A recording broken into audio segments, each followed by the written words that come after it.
I should call it the religion, of course, the religion of Christianity, which holds this presupposition of the Israelites enshrined in its faith, is the predominant religion of the world and holds the most amount of power and wealth by such a tremendous margin that comparison is basically an oblique exercise. Christianity is so far reaching that even much of Russia is Christian.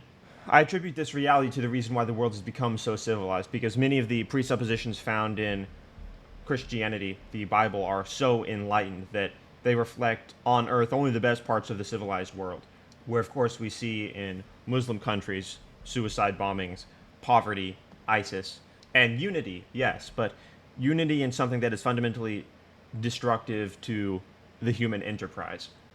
Okay, guys, so this is incredibly interesting.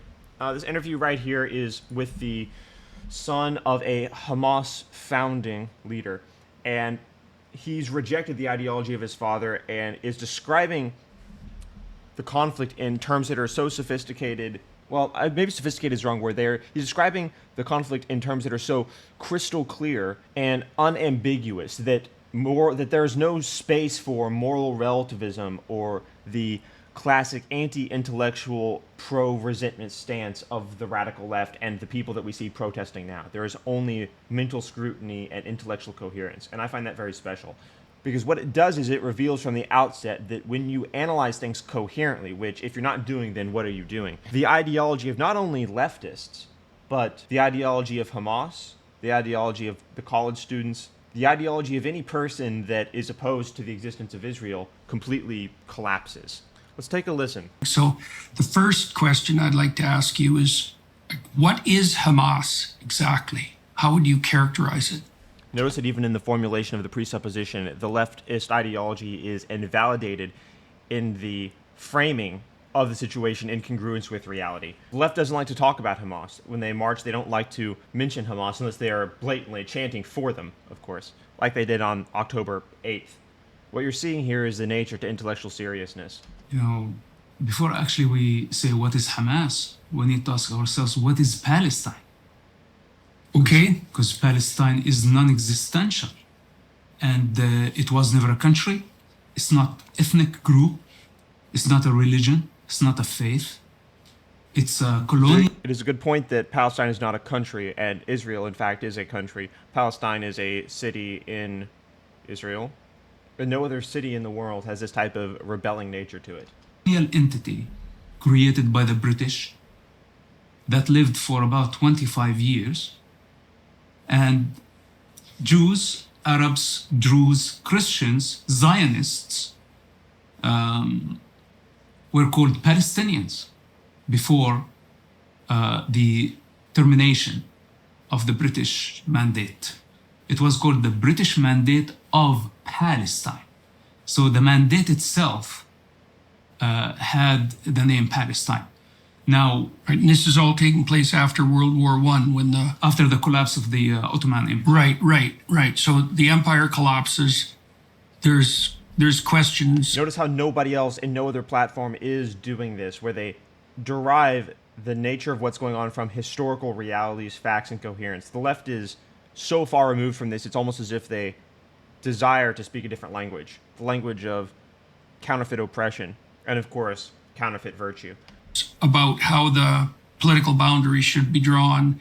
The British establish this state known as Palestine. And so what should people think about that exactly? Like, what do you think people should think about the fact that the British were involved? I mean, they won World War I and the Ottoman Empire collapsed. So there was some mopping up to do, and often those things are done in a hurry and with less than optimal information, let's say. Yes. Well, the Ottoman Empire continued for about 400 years. During that time, they ethnically cleansed the Jewish people from their land, which explains why the Jewish people were all over the place. After World War I and all the atrocities and the persecution of the Jewish people, they felt the need to seek a refuge, and the homeland was the best option for the Jewish people.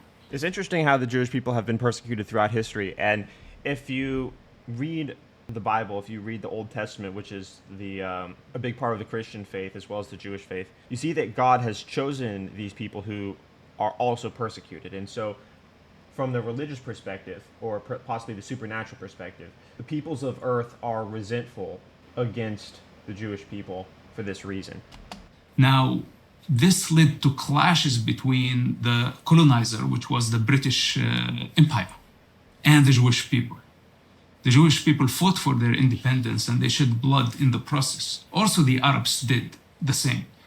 In 1948, when the United Nations... I should say also that it is an undisputed fact, of course, that you could call it the doctrine, or the religion, I should call it the religion, of course, the religion of Christianity, which holds this presupposition of the Israelites enshrined in its faith, is the predominant religion of the world and holds the most amount of power and wealth by such a tremendous margin that comparison is basically an oblique exercise. Christianity is so far reaching that even much of Russia is Christian. I attribute this reality to the reason why the world has become so civilized, because many of the presuppositions found in Christianity, the Bible, are so enlightened that they reflect on earth only the best parts of the civilized world, where of course we see in Muslim countries suicide bombings, poverty, ISIS, and unity, yes, but unity in something that is fundamentally destructive to the human enterprise. Divided the land, given the opportunity to the Jews and the Arabs to build and establish their own states. The Jews declared their independence, but the Arabs declared war against the Jews. And I think this is a very important point to understand. There was no such a thing as Palestine. And when we talk about the British mandate of Palestine, it was never a state. It was just a transitional period from the collapse of the Ottoman Empire to the termination of the British mandate. And that was less than 28 years. So that termination was in 1948? In 1947. Okay. So why, in your estimation, weren't two states established at that time? Again, the coherent framing, already enraging to a leftist. This is the reason why they despise free speech and try to dismantle it at every possible avenue. A state for the Palestinian Arabs and a state for the Jews? From Muslim point of view, and this is where it gets tricky, this is where nobody wants to talk about the ideological religious dimension of this. Let's get into it. I want to talk about it. From Islamic point of view, the Al-Aqsa Mosque and the surrounding areas does not define boundary. The surrounding areas could be 100 miles, could be 500 miles. Right. Is an Islamic trust that no Muslim leader has the authority to give it away to the non-Muslims. Right, it's sort of like in the Catholic Church, no priest has the right to give away a religious artifact. It belongs to the church. So when the Jewish people returned to their homeland, the Muslims outraged. And that's the most fundamental reason and motive for the Arabs and Muslims to fight against Israel, because they consider that territory as an Islamic land. Right, and that's the mosque that's built on what was the Temple Mount. Exactly. It's right. Actually, the history of the mosque is... This is where we're going to get controversial, but I don't care, because it is the truth. We see the same perversion in the left, manifested in the Islamic faith. The left attempts to pervert and demean and even mock. Often you see this drag queens, their obsession with getting drag queens to perform in front of children. You see the same disdain for truth, the same disdain for objective frameworks to build a temple. Think of the probabilistic odds of building a temple exactly on the same spot as the Christian holy place that predated it by hundreds and hundreds of years. The probability is next to zero. They did it to pervert. This strikes at the core of what the Muslim faith is. And yet it's there, almost designed to be an insult, a mockery, a perversion of truth. Is about approximately 1300 years, but the Jewish temple beneath is a lot older than that, and the Jewish ruins in Judea and Samaria still erected, actually. So that temple by the Muslims is 1300 years old. And the Jewish people have overwhelming evidence artifacts. Right, but the old world of Judea, the ruins, the old temple of the Jewish people, which, by the way, is unbroken due to the faith, which makes it unlike the history of countries or empires, because a religion isn't a country and it isn't an empire. We're able to see that the ruins there, the holy sites, are more than 2,000 years old. That means over 1,000 years predating the Muslim mosque. And archaeology that support their existence over centuries, millennia. But the Muslims don't. There is no currency, there is no book, there is no Bible, there is only a building that is 1,300 years old. And the conclusion from that is undeniable. The project was overtly to pervert and deny truth of the Christian faith, to deny what it talks about in the Old Testament, in the book of Joshua, and in the book of Moses, where it says God's chosen people are to have all these attributes and due to their righteousness will have a favored place compared to other people. They will, of course, be persecuted for this, and they are. But that's all very easy to grasp. What's interesting to me is that this resentment and overt perversion of the holy site reflects the same incoherent resentment the left has and is exhibiting on these college campuses as they protest for a piece of land which they couldn't point out on a map and of which they don't know the statistical distributions, the data of the demographies, the surrounding land areas, etc. All they know is the same resentment, which seems to prop up the Muslim mosque itself. This is why, for the Jewish people, don't have a problem in principle to coexist with other ethnic groups. Like even the Zionist movement did not have a problem to have a two-state solution back in the day, while the Muslims refused. I'm going to say something else that's controversial, but it is objectively true. The Zionist movement is incredibly civilized compared to the extremist Muslim movements. Zionism is just another buzzword the left is trying to use to condemn any person that disagrees with them, but in fact it's not even a bad term. Being a Zionist just means reading the Bible and believing it, which billions of people in the world do. Or being Jewish and believing your scripture, which is just the Old Testament, which again, millions of people do. Use completely having Jewish existence on that land. The same way in Mecca, non-Muslims are not allowed to enter Mecca, even to drive through Mecca. Mm-hmm. The same thing they want the situation. I think Islam is an empty religion. And you can see why here. To be in Jerusalem. How did you come to these conclusions? I mean, I don't imagine this is how you looked at the world when you were young. So how did you come to these conclusions? I understand that your father, Sheikh Hassan Youssef, is a co-founder of Hamas. So obviously that's practically the most extreme Muslim group besides ISIS. But now that ISIS is eviscerated, Hamas is the most extreme. And I remember hearing about Hamas back in 2011, 2012, when we were sending in commandos and Navy SEALs and Green Berets and taking them off the earth. They've been around for a while. Complicated, to say the least. So tell me how you looked at things when you were a young man, and then what events in your life started to change your mind? Since I was very young, I had... How old are you now? I'm 45 years. 45, okay. So you were born in about 1980? 1978. 78, yeah. So I had critical thinking from the early beginning of my life. When the mullah told the funeral crowd that the angels of heaven are going to come back and interrogate this deceased in the grave, they're going to bring his soul back, they're going to torture him, and if he does not answer the right question, it's going to be an open hell. I went back to the graveyard and I investigated. I was only 10 years old. And since that point of my life, I did not find death intimidating as much as actually became my drive to seek a higher truth. Incredibly respectable. I relate to that a lot. So tell me about that again. I don't understand that story exactly. What event was that?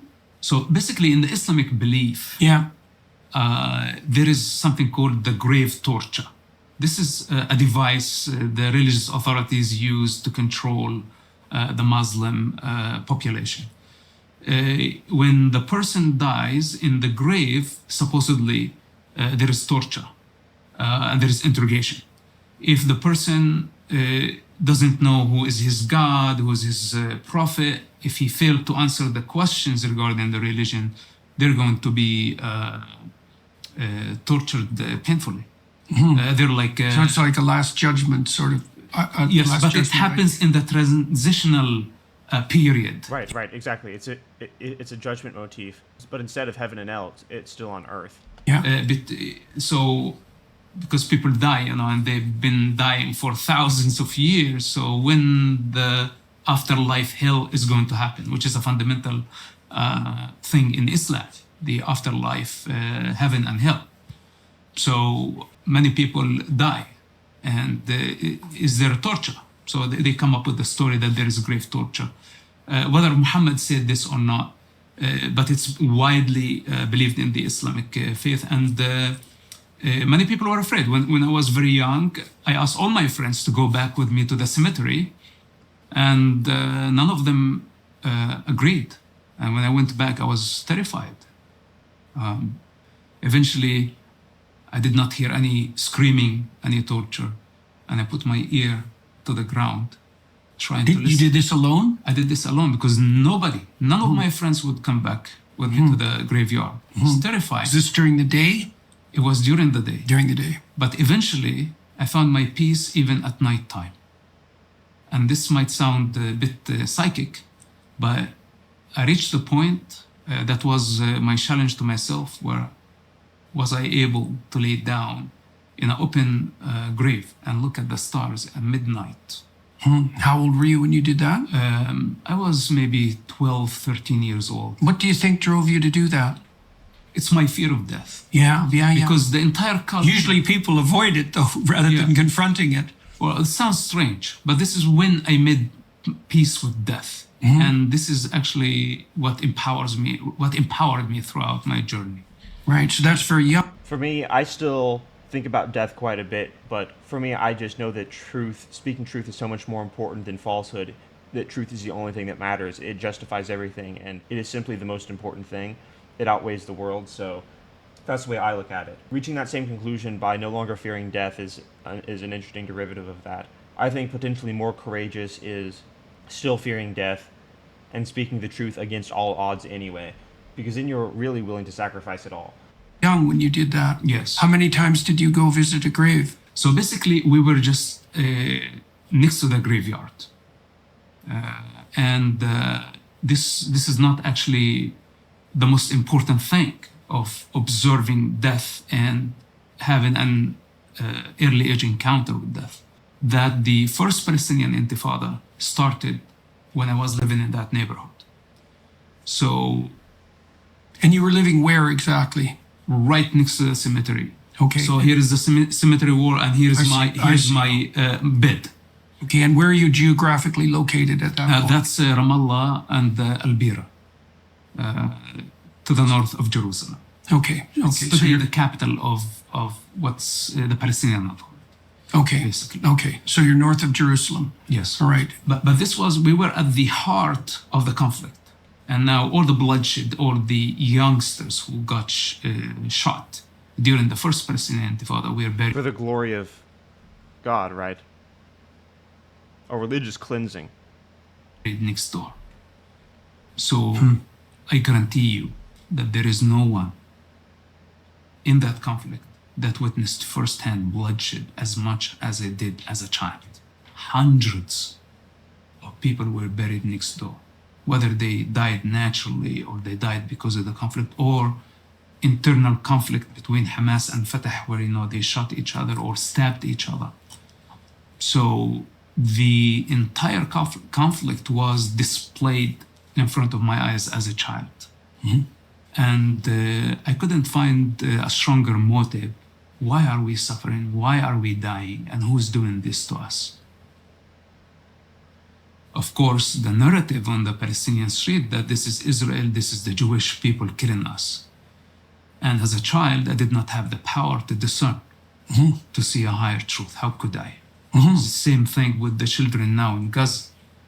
They suffer the consequences of war, but they don't realize or understand how the war originated.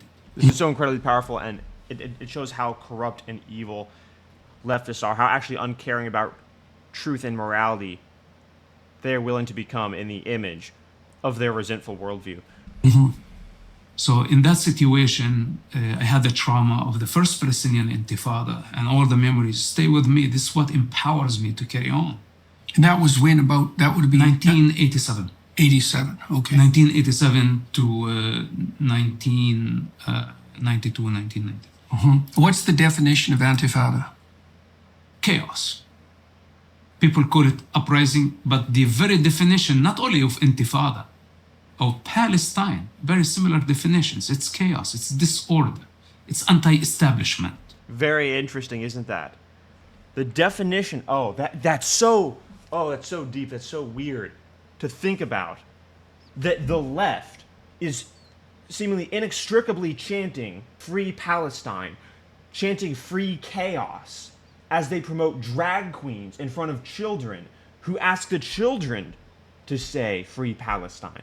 There's literally a video of that. Here's the video. Today what we're going to do is we're going to shout, Free Palestine. Can I hear that? Free Palestine! You think I'm making it up, and we see the left, who worships now at the altar of anti-reality, shouting free chaos. If it's ever been more clear we're dealing with forces beyond humanity, it is now.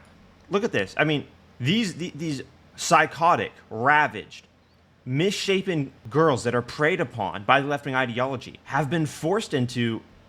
I mean, look at this. We're dealing with psychopaths here. And then there's this video. This girl that's convinced she's a good person, nothing going on behind her eyes. Not even sure why she's protesting, but just sure that she's a good person.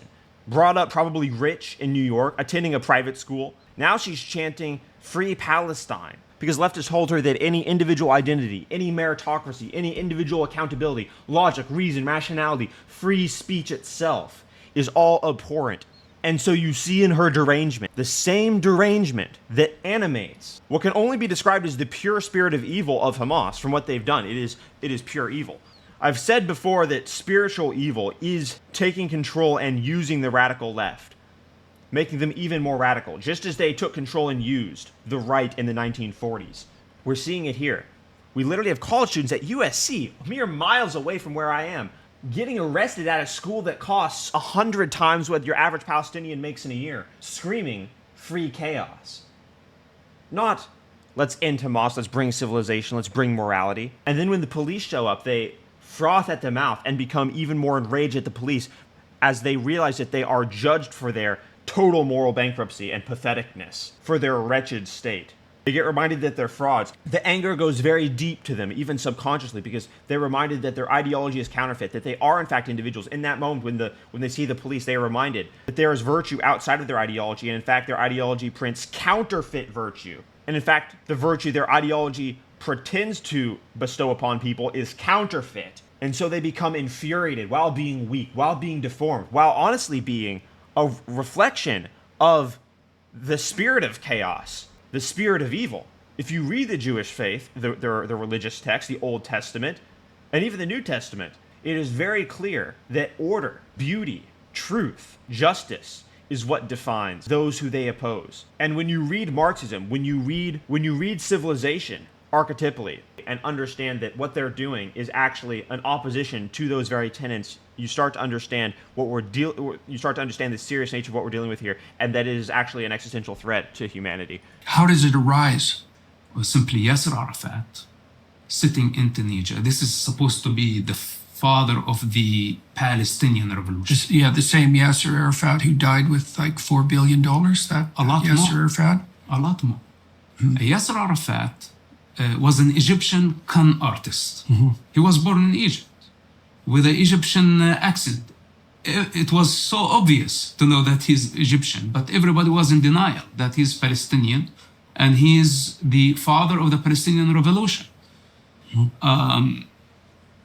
After they were kicked out of Jordan, of Lebanon, and they ended up in Tunisia, some 2,000 miles away, they came up with the idea to engineer More fraudulence, more counterfeit aspects, more perversion, more denial of reality. the Intifada. They wanted trouble, but from within, They knew that this could The be left is being ravaged and broken by. I think you could definitely call it some sort of spiritual evil, and you can see that they're physically deformed. And guys, I don't like to turn to.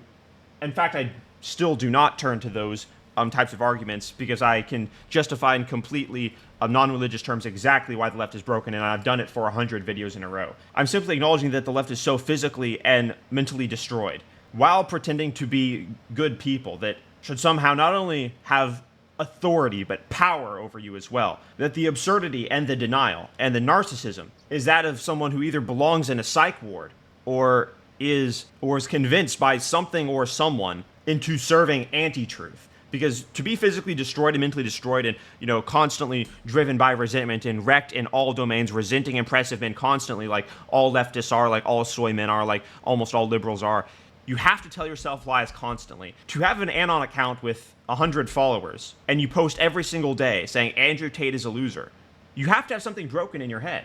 There are people, not to get too far off track here, but to show you just how broken some humans are, to show you that it's possible. There are people that will post videos of Andrew Tate in a car that costs $5 million, wearing a watch that costs $1 million, in better physical condition than they could ever be in, respected by more men than they will ever meet, adored by more supermodels than they would ever see.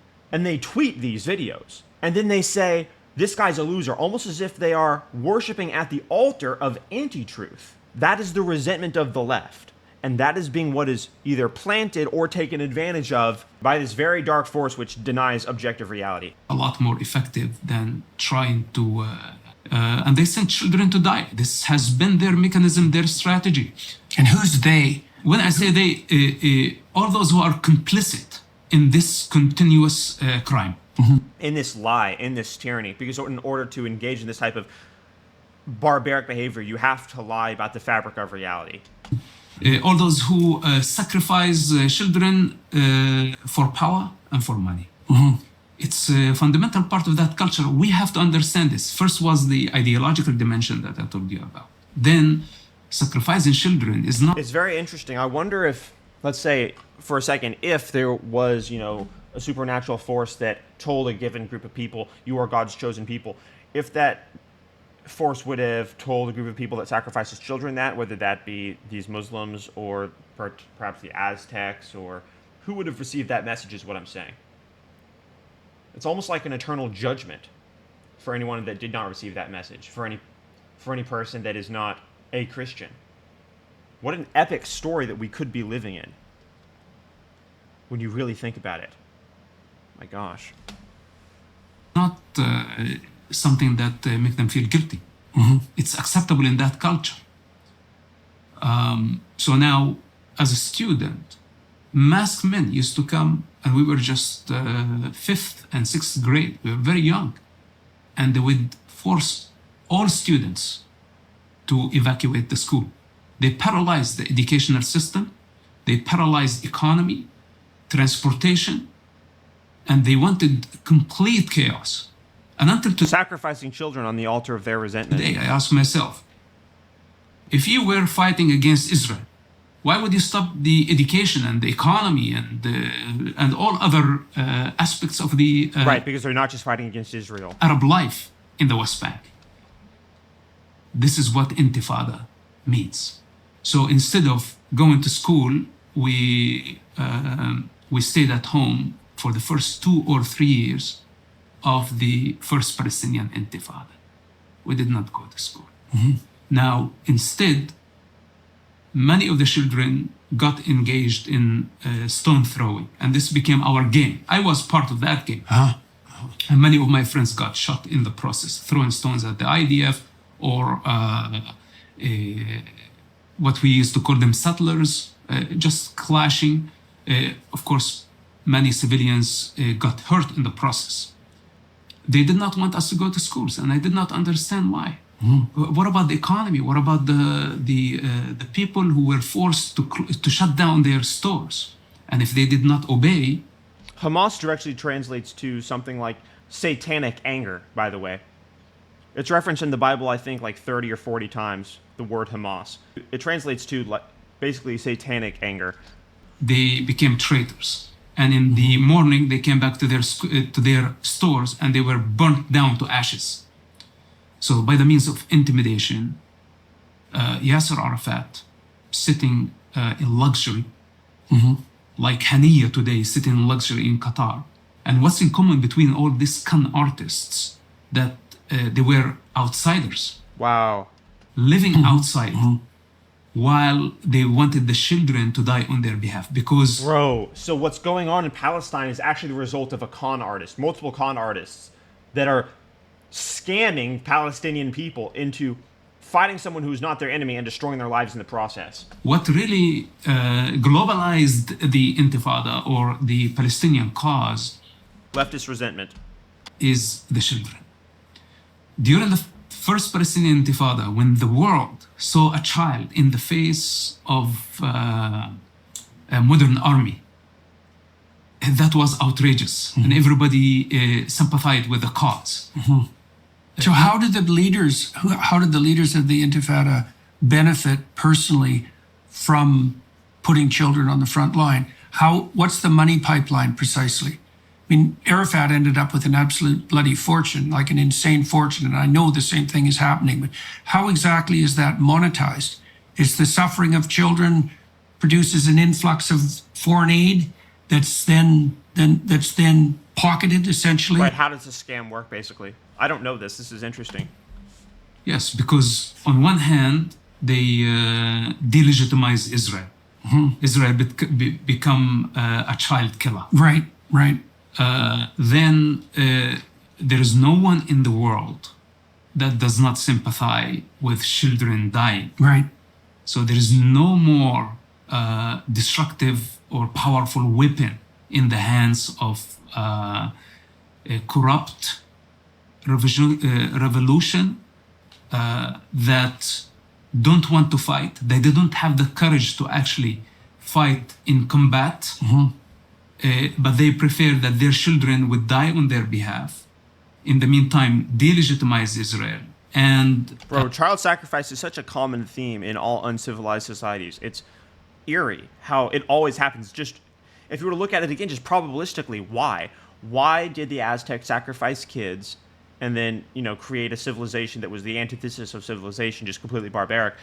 Why does child sacrifice always have a role in the antithesis of reality? It's very interesting. It's like the ultimate denial of virtue, basically. I think is something like that. If you're going to create a regime, a tyranny, a set of lies that denies reality and denies morality, what you're going to do is try to destroy ultimate innocence, ultimate virtue. Globalize their cause.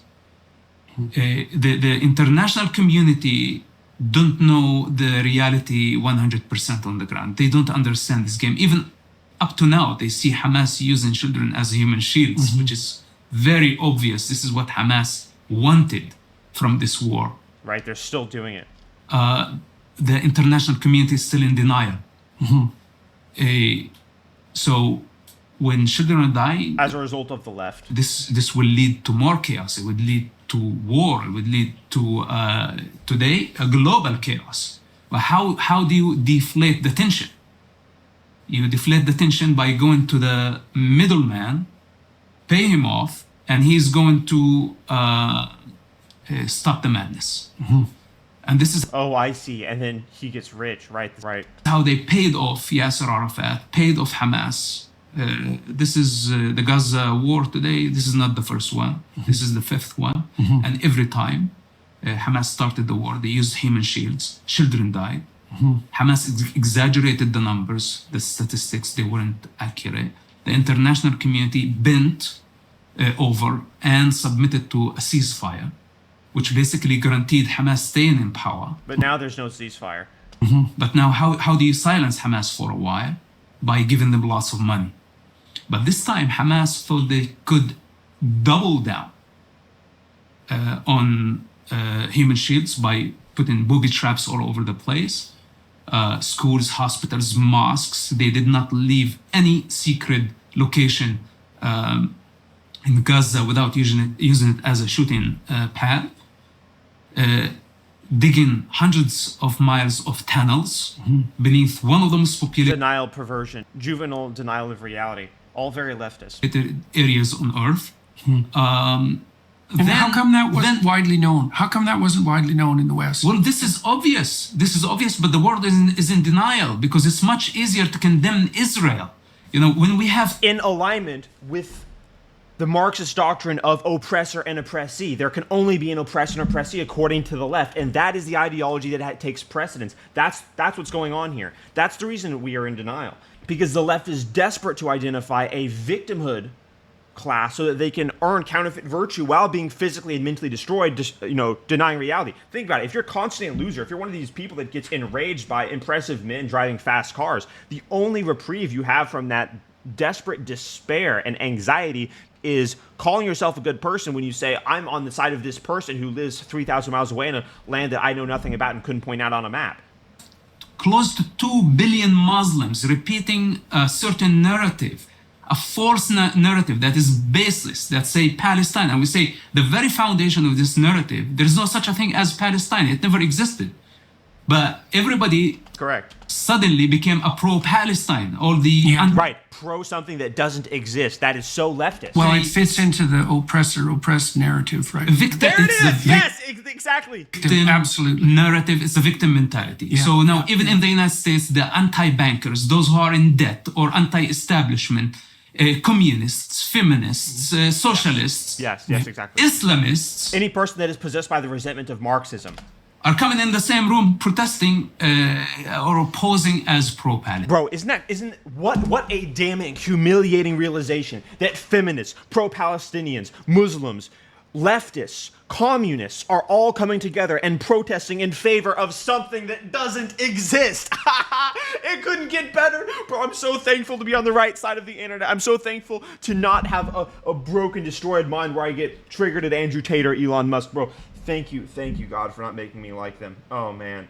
Palestine. Yeah. Well, what is Palestine? Well, you are extreme opposites that you should not be in the same avenue at all. Yeah. Without Israel, you would be conspiring to destroy each other, Islamists Yes. and communists. Clearly. But Yes. suddenly now you are pairing. Yeah. So this phenomenon of Palestine, it just Because at the core of reality denial is resentment.